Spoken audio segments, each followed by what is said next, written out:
how do you reach that next level of performance? Even the best high-performing individuals, athletes, executives, or whatever, I say have another gear. Before we get started, have you gotten my free ebook, 10 Quick Tips to Calm the Chaos When You're Feeling Overwhelmed? Go to thesuccess.life/free resource. This ebook will give you 10 quick strategies to calm yourself down, tame the chaos, even in the midst of your challenges. So go now to thesuccess.life/free resource and get your copy today. Welcome to the Intentional Leadership Podcast. This podcast will help you break through the barriers holding you back from the true life of significance you are meant to live.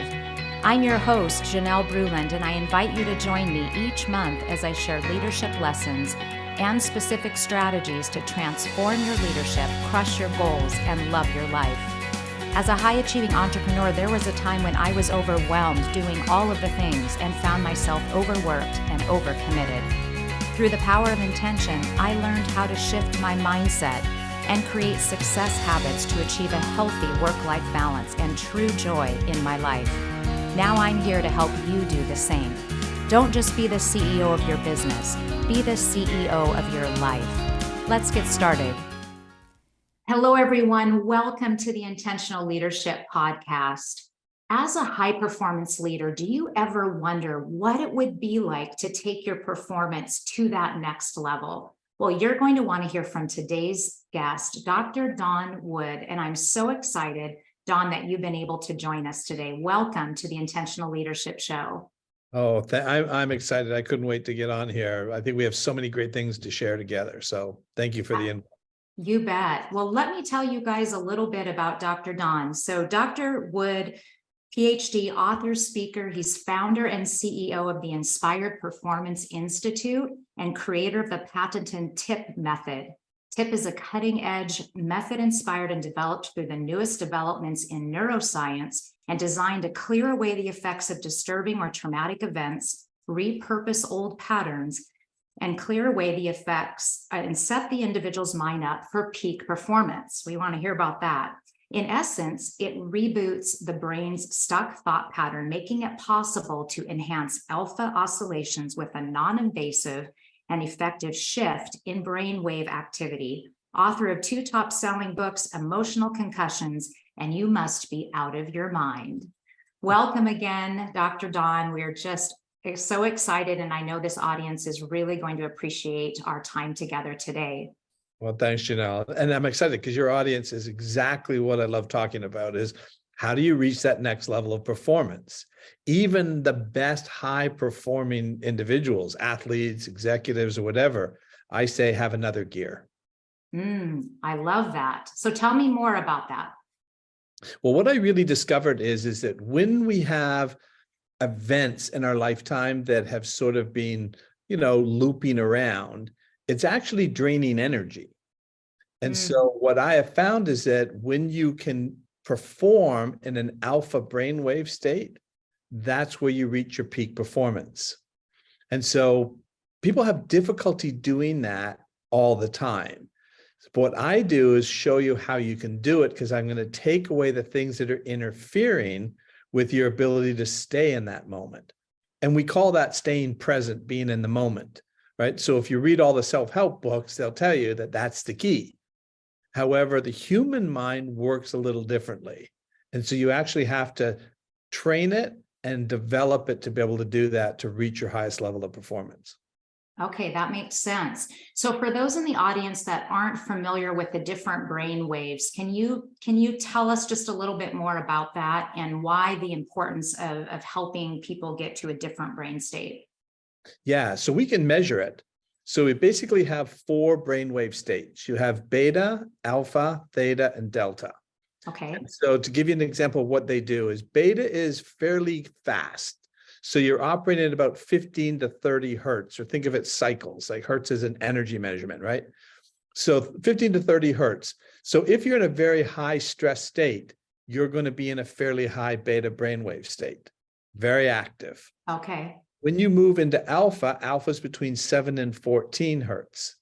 And that's where the mind is very relaxed and very focused. They believe Albert Einstein lived in that state most of the time. That's why information flowed for him. Okay, the flow state, I think sometimes that's called.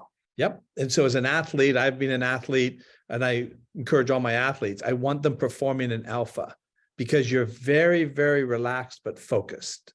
So that's about 7 to 14 hertz. When you go between 4 and 7, you move into theta. And theta basically is dreaming. So you're actually going to sleep. So when you go to sleep at night, you move into theta. And theta is where you process everything you've experienced during the day. And there's where people have difficulty sometimes falling asleep, because if their mind has been bothered by something earlier in the day, when you go to sleep, your mind is not okay with just letting it go. It wants to continue to process it. And so it gets stuck sometimes. And then what you want to do is move into delta sleep. And delta is dreamless sleep. And that's where all the maintenance gets done.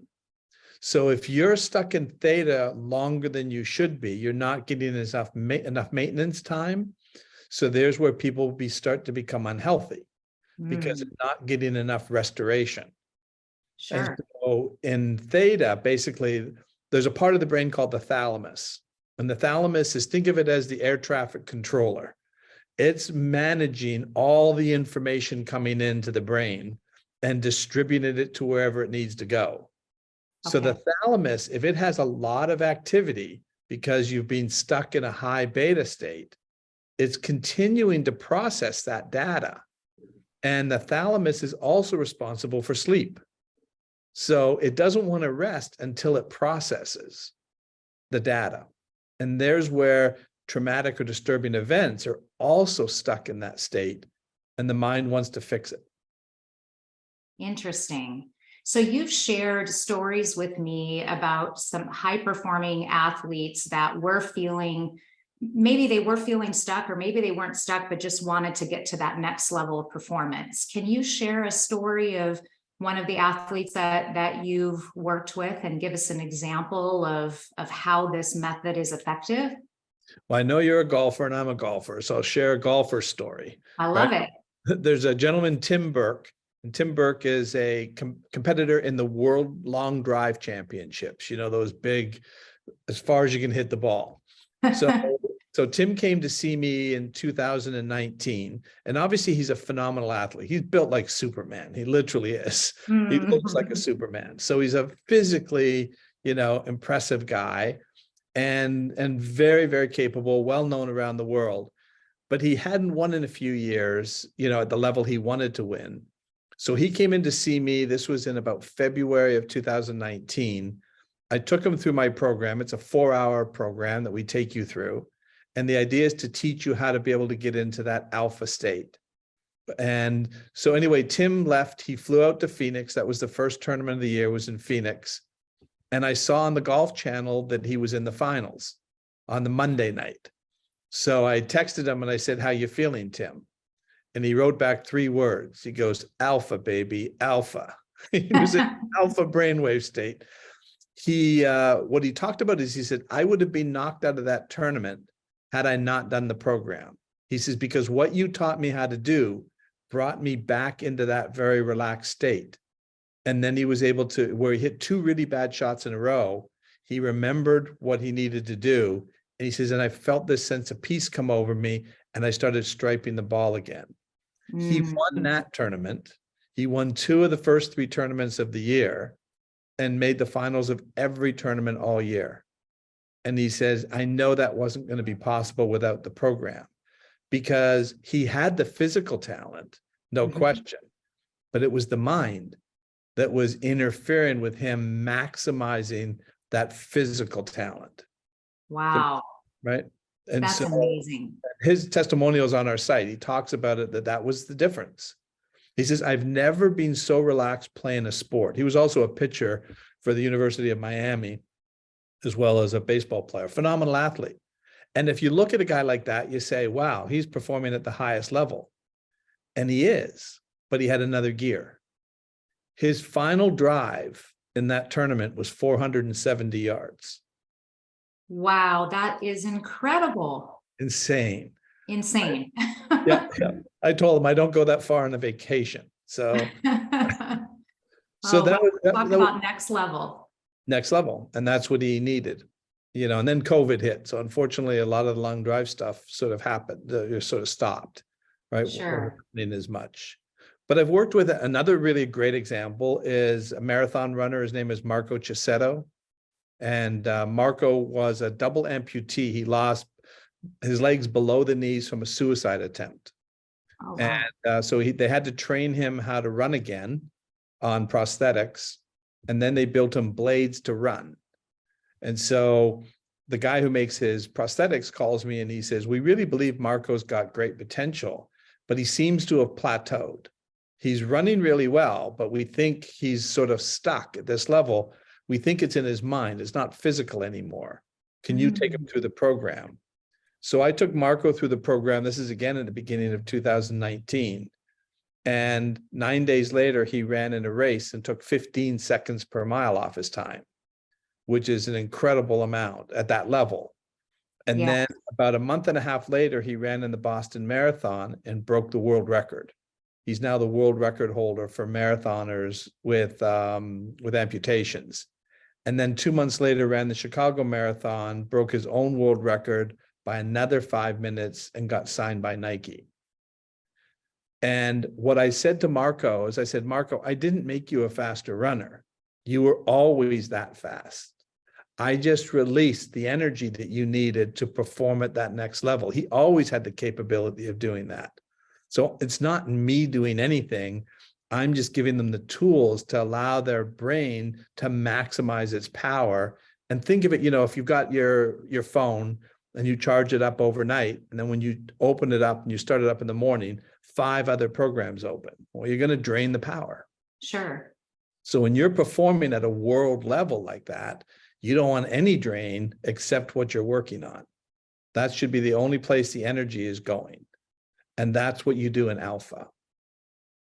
That's incredible. What great stories. Thank you for sharing those examples.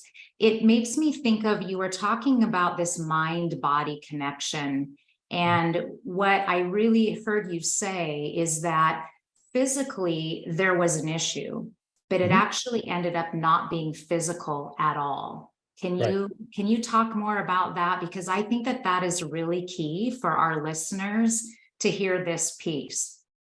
Well, one of the things that I discovered during the research is that when we have these issues or unresolved or stress, just stress in our lives, the ATP, which is the energy, the mitochondria in the cell, is affected by that.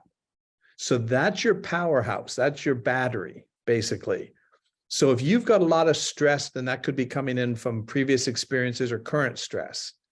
You're actually draining the energy, the ATP of the cell. When we then, this is where the energy increase comes from.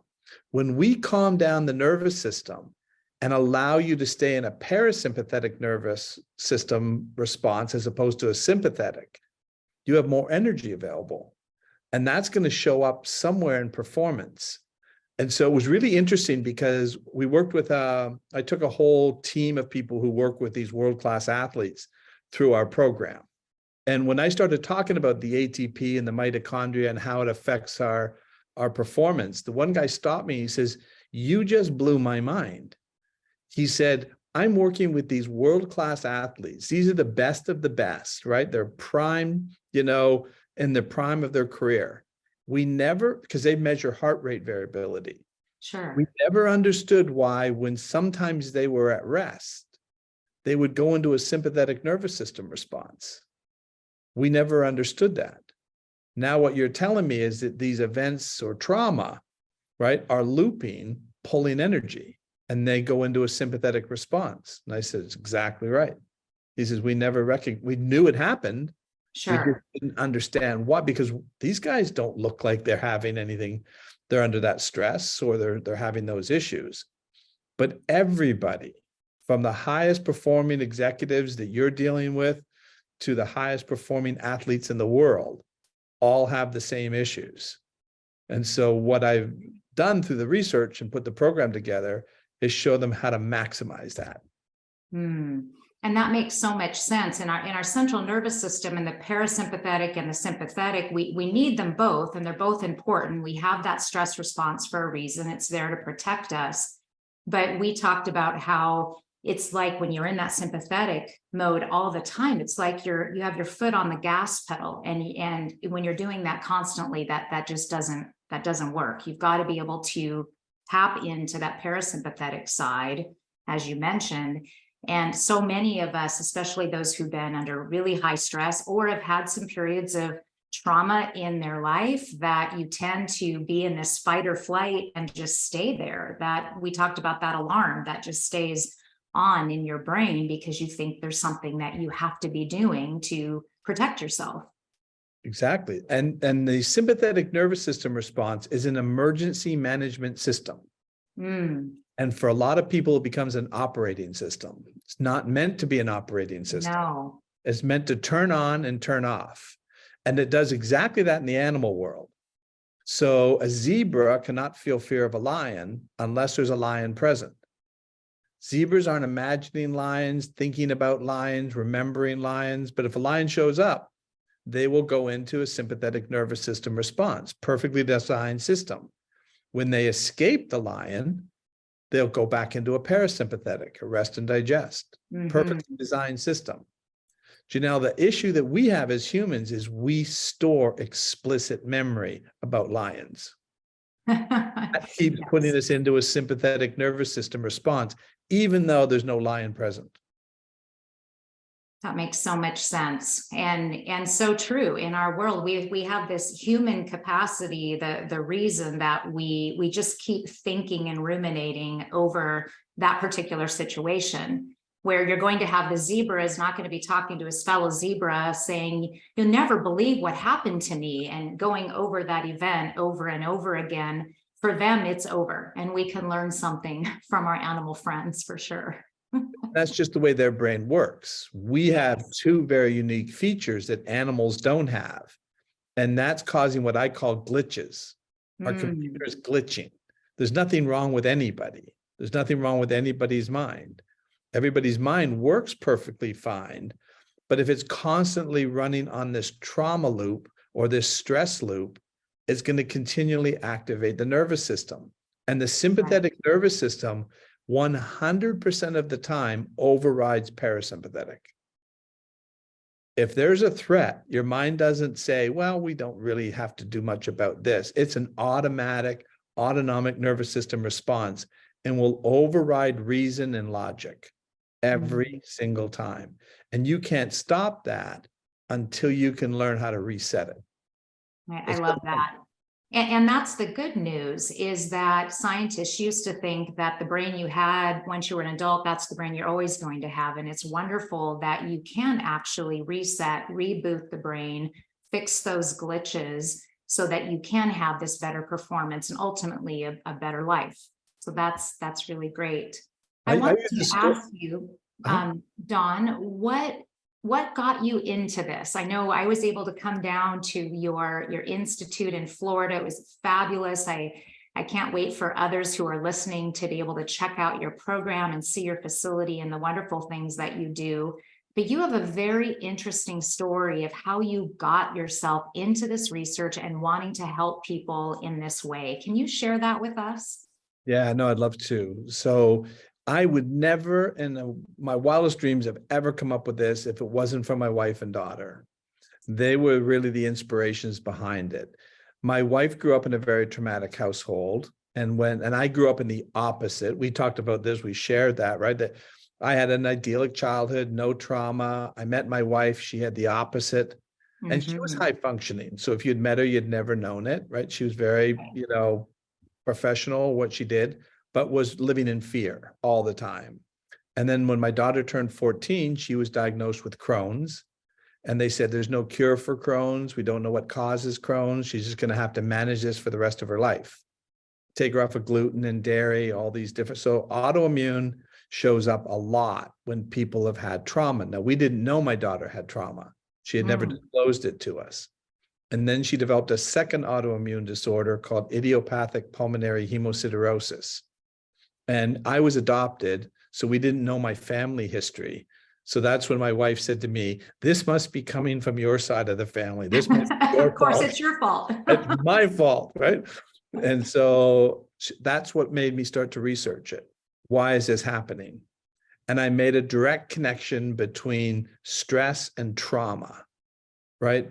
When we have unresolved trauma, as an example, that actually creates inflammation. Inflammation is the response to trauma, physical or emotional. Inflammation, there's nothing wrong with inflammation. Inflammation is a cell danger response designed to protect the system on a temporary basis. However, the trauma loop keeps running, keeps the inflammation active. So now it goes from inflammation to chronic inflammation. That's the problem, is the chronic. Right. So inflammation compromises the immune system and compromises the neurotransmitters. And so, but it's only meant to be temporary until the danger has passed. Works perfectly well in the animal world. However, we keep ruminating, keep running the track of the trauma, keeps the inflammation active, then the immune system is compromised. What's going to happen? We're going to get sick. Then neurotransmitters are compromised. We're going to feel bad because now we're not getting the dopamine, serotonin, all of those things that we need to feel good. So what are we going to do? We're going to medicate them. We're going to put them on where, oh, there's a chemical imbalance in your brain. No, there's not. There's a temporary pause in the system. I talk about when people say, well, I have depression. What I'll say is, well, tell me what you're angry about. And they'll go, well, no, I'm not angry. I'm depressed. I go, depression is a function of the brain, not a dysfunction. It's shutting down because it's in pain. Right. It can't and resolve. Your daughter, you had mentioned that your daughter was a very happy girl, very sunny personality. It was just this physical ailment that she had, but otherwise she seemed fine. She had this physical ailment that just kept getting worse and worse. And Yes. then what happened? Well, she had 4 operations. They cut out 24 inches of her intestines during 4 operations. That poor child suffered.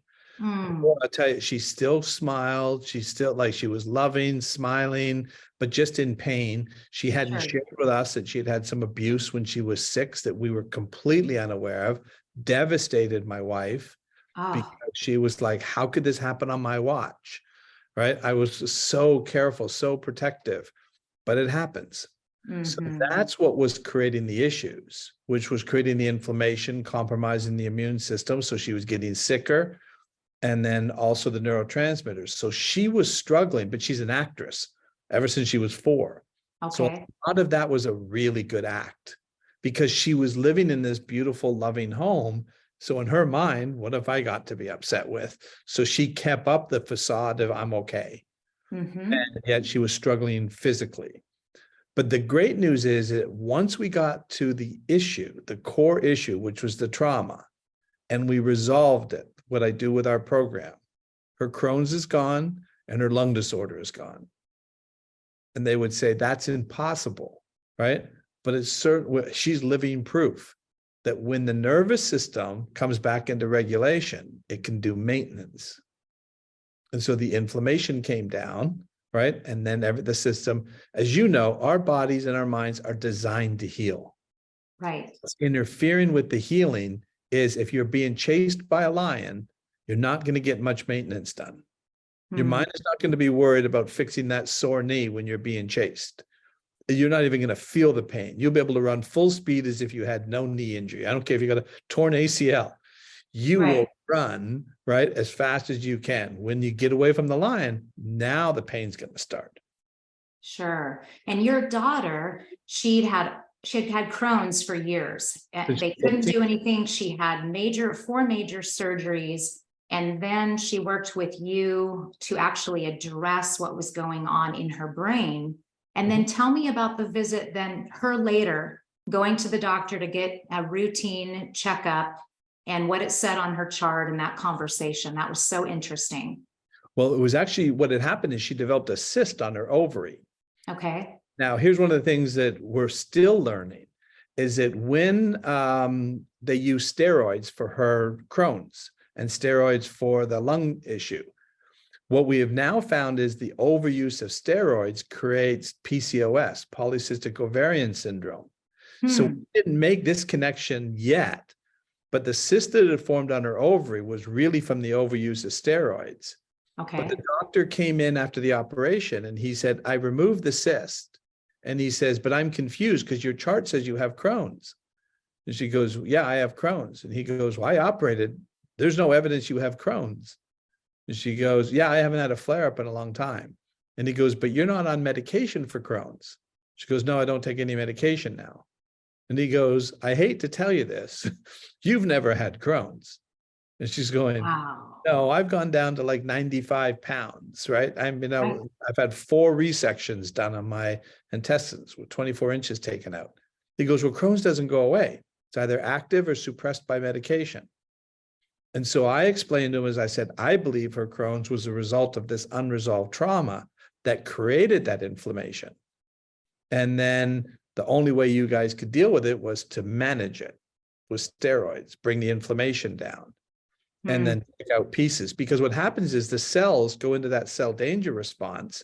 So nothing gets into the cell, but nothing gets out of the cell. It's a temporary pause until the danger has passed. But according to her mind, the danger had never passed. So it stayed in an active cell danger response, the cells died. So they had to go in and cut them out. So after I explained to him that that's what I believe it was caused by, he said to me, he says, that's impossible.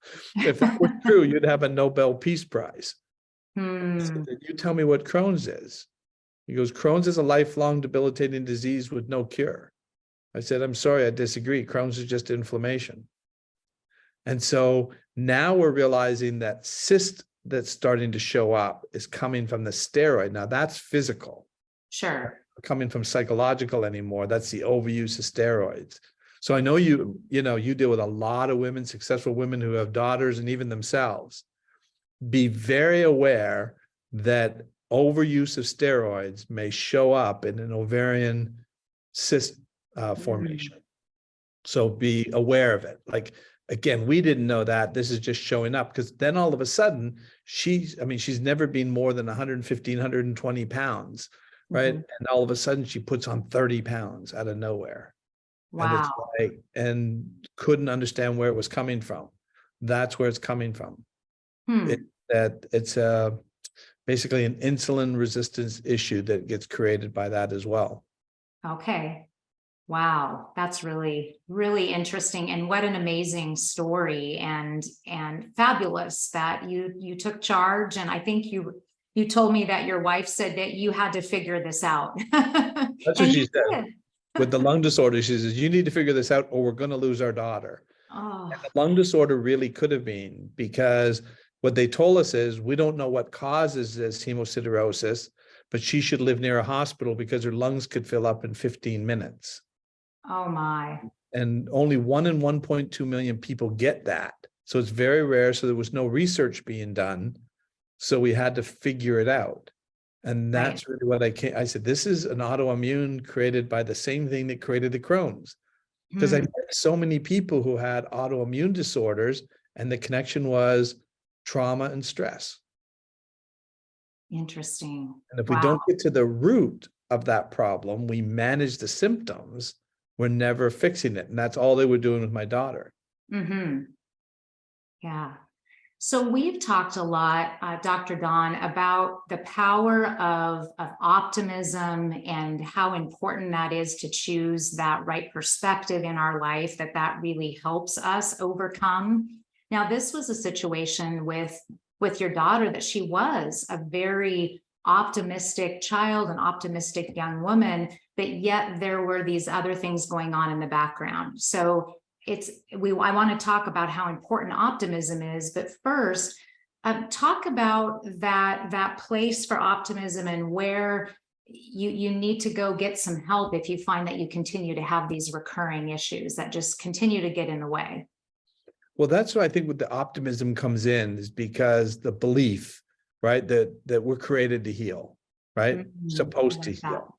Yes. So what's interfering? That was what got my wife through her traumatic childhood, was that optimism and hope that someday it would be better. right? Yes. And even in this, I think for my wife and I, that we will find an answer. But it was Mhm. so, as you know, Janelle, anybody who's suffering with a child that's in pain, right? You're so frustrated when you can't find answers. And Yes. you keep running up against the same roadblocks. Well, there's nothing we can do, right? We're doing everything we can do, right? Right. No, you're not fixing it. You're managing it. And so having that optimism is so key. And I think that's what saved her life, is that all the struggles she was going through with her starting off with her Crohn's, like I said, she was this happy kid. She just run and jump in your arms. And even when she was sick and she'd be in the hospital, if you'd be thinking people are going to say, like, you should look a little sad. People are going to think you're faking it, right? Right. Right. Because she was smiling, right? Even Mhm. though she was in pain. And even though she was Yes. really suffering, obviously not all the time, but a lot Right. of the times. And she just had that constant state of hope and optimism. And I think that's what got her through. And Mhm. I don't know many people that have suffered as much as she did. I mean, she was constantly in the hospital. So it was Right. a big, big struggle. So I Mhm. just believe, and I know you and I talked about it, as I said, if somebody says, well, I'm pessimistic, I just say, no, you're just low on optimism. Yes, and it does make such a difference. I know we've shared the challenges of your life and the challenges of my life. And as I looked in some of the things that I went through, it was that shift of perspective where I went through some trauma in my own life when my first husband abandoned me and my little girls. And I, at one point, wanted just to crawl into a ball in the corner of my room and just never get up. And you could be that way and feel that way, and yet that wasn't going to be the answer. I needed to look that this was all going to work out, everything was going to work out together for good, and I needed to have hope. And that really made the difference in my own life, no question, and the life of my daughters. And I think, just reading your book and getting to know you, that's your superpower. I mean, just Oh. meeting you, you've got this light and this energy, it's almost like you're surprised when you hear that you had any kind of stuff like that. It's like, really? Mm. Like you wouldn't look like that, right? Oh, That would you're very be so, kind. yeah. So you've got a great spirit to you. And I think that's why so many people gravitate to you for your leadership. And your book was amazing. It really Oh, highlighted so many things. I learned so much, from reading your book. thank So you. it was great. Thank you, Don. I appreciate that. And that's where we're very in sync with just seeing how that power of optimism can really help us lead a better life. It really Yeah. makes a difference for sure. And I Well, had let's that all touch my on, life. go I had ahead. that I had that all my life. I was always an optimistic person. I always figured that there'd be a solution to something. And again, I share the story when I was younger, the tennis pro who taught me if I wanted to be a really great tennis player, then I should lose a lot. And Oh, like I said, I didn't remember what he at the time. I didn't understand what he meant, but he said, don't be worried about playing better people because they're going to beat you. They're supposed to beat you. They're better, they're bigger, they're stronger. When I was 13, play against the 16-year-olds, right? Because mm, I would learn how to play at a higher level. And so you had to not be afraid to lose to do that. Don't let your ego get in the way. And it's tough because as a 13, 14-year-old, I could go and win a tournament. Now I'm going to go to a 16-year-old tournament and get knocked out in the first round, mm. an 18-year-old tournament, and sometimes coming out of it with barely winning one or two games. It wasn't that I wasn't a good tennis player, but I was overmatched in power and speed, but I eventually caught up to it. That is so important. I think for many of us, I mean, nobody likes to fail. I want to win, you want to win.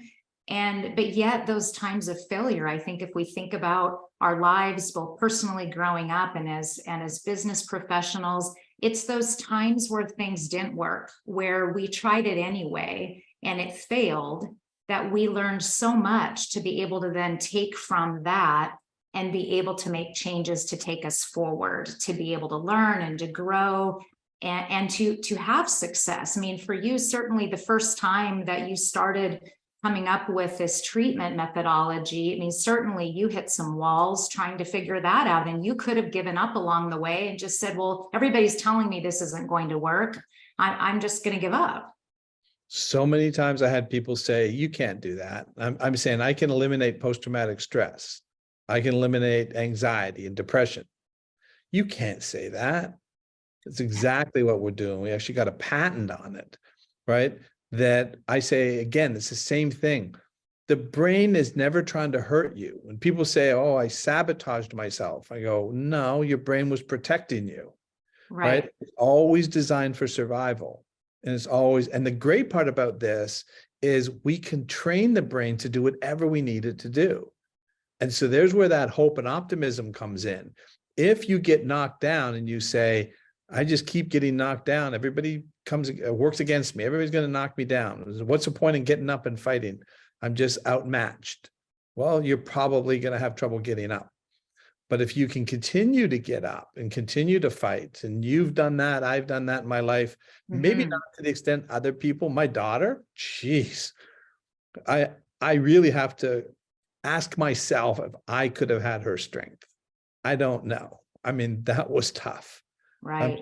And yet she still came out of it with this, smile and joy in her life. And you can't give her any cash, because she was living out in LA when she was acting out there. She'd always be broke. Let's say, I sent you some money. She goes, yeah, but she gave it to everybody. She gave it to every person she ever met, right? And she would give them her last dollar, right? And again, but she had that hope. So I'm a big believer in hope and optimism. And you are a living testament to it as well. I know that that's what got you through your life and your difficulties. Well, definitely. Well, we are giving hope out today, and just to all of those listening, know that no matter what that you're going through, if you fall down, that you can get back up, and there's hope, and you just need to choose the path of optimism. And that is the direction to go. And if you're struggling with something that, as we've talked today, this has resonated with you, I want you to learn more about Dr. Don's program. Don, can you share what is the best way for our listeners to get in touch with you, to find out more about you? The best place is to go to our website, which is the Inspired Performance Institute, inspired with a D.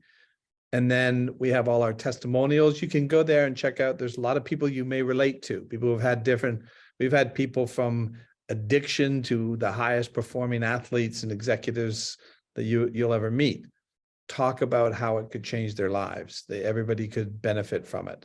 And so check out the website, check out the testimonials, check out the podcasts. I know you're on my podcast, and that's why I'm excited to be on yours. You can learn so much from listening just to those kinds of things, and the inspiration of other people's stories of what they've gone through and how they've overcome.